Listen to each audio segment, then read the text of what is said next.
When they laid siege to Gaza, when they massacred Palestinians in Gaza in full view of the world, we demonstrated.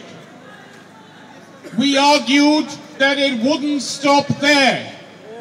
But the world, by and large, the rulers of this world remain silent. The only two countries which removed their ambassadors when Gaza was under siege and being bombed were Venezuela and Bolivia in South America. Today we have a step forward that Turkey and Sweden have withdrawn their ambassadors. But it isn't enough.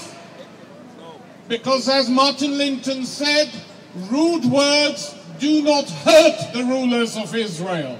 The only thing that will hurt them is action. And not violent action, but economic sanctions. Imposed not. Imposed, we can't rely on the United Nations or its Security Council to impose sanctions. They should, but they won't.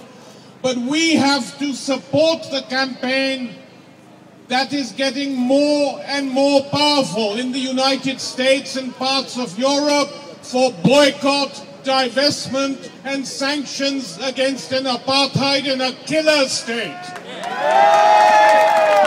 And that means not just institutions but individuals. Each and every one of you has to be active in this campaign. How long is it that the Palestinians have been struggling just to get an elementary, decent life in that part of the world? Over half a century. And still it doesn't come. And it doesn't come because of the double standards that operate. It doesn't come because the Israeli leaders blackmail the Europeans and the Americans. And all we can say to them and say to the governments of Europe is, and to the Israelis and the citizens of Israel, the Palestinian Arabs were not responsible for the killings of Jews during the Second World War. This was a European problem, carried out by European politicians in Germany, France, Italy and other parts of the world. Why do you carry on punishing the Arabs?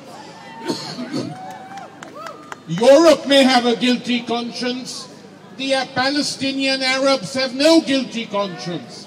The leaders, many of the leaders of the Palestinian movement agreed to allow Jewish refugees into Palestine. They agreed. And now they pay the price for it. So we have to ask, how long is this going to go on? How long are we going to carry on tolerating these crimes? Why are the Israeli leaders not brought before the War Crimes Tribunal and charged with war crimes? Because that's what they are. Criminals. So friends, let's march later today to the Israeli embassy.